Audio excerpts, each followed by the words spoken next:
అంతర్జాతీయ మార్కెట్లో అమెరికా డాలర్తో పోలిస్తే భారత రూపాయి మారకం విలువ చరిత్రలోనే కనిష్ట స్థాయికి పడిపోయింది. బుధవారం నాటి ట్రేడింగ్లో రూపాయి విలువ తొలిసారిగా 90 మార్కును దాటి సరికొత్త ఆల్ టైమ్ కనిష్టాన్ని నమోదు చేసింది. గత సెషన్ ముగింపులో 89.96 వద్ద ఉన్న రూపాయి ట్రేడింగ్ ప్రారంభం నుంచి బలహీన ధోరణి ప్రదర్శించింది. ఒక దశలో ఏకంగా 90.14 వద్ద ఆల్ టైమ్ కనిష్టాన్ని తాకింది. రూపాయి క్షీణతకు ప్రధాన కారణాలుగా దిగుమతిదారుల వైపు నుంచి డాలర్కు ఊహించని డిమాండ్, మార్కెట్లో జరుగుతున్న షార్ట్ కవరింగ్, అలాగే గ్లోబల్ మారక ద్రవ్యోల్బణం ఒత్తిడి వ్యవహారాలు నిలిచాయి. భారత్ అమెరికా వాణిజ్య చర్చలపై నెలకొన్న అనిశ్చితి కూడా విదేశీ మారక ద్రవ్య ప్రవాహాలపై ప్రభావం చూపుతుందని విశ్లేషకులు చెబుతున్నారు. ముఖ్యంగా విదేశీ సంస్థాగత పెట్టుబడిదారులు లాభాల స్వీకరణకు మొగ్గు చూపడం రూపాయి బలపడే అవకాశాలను తగ్గించిందని నిపుణులు అభిప్రాయపడుతున్నారు.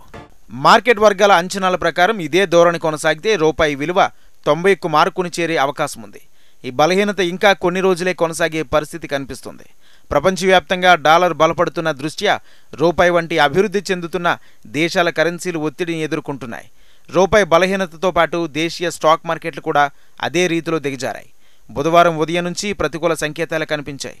సెన్సెక్స్ 241 పాయింట్లు కోల్పోయి 84,897 వద్ద ట్రేడ్ అవుతుండగా నిఫ్టీ 103 పాయింట్లు నష్టపోయి 25,928 వద్ద కదులాడుతూ కనిపించింది. ఐటీ, బ్యాంకింగ్, ఎఫ్ఎంసీజీ రంగాల్లో ఒత్తిడి కొనసాగుతుండటంతో బెంచ్ మార్క్ సూచీలు రెడ్ జోన్లోనే ఉన్నాయి.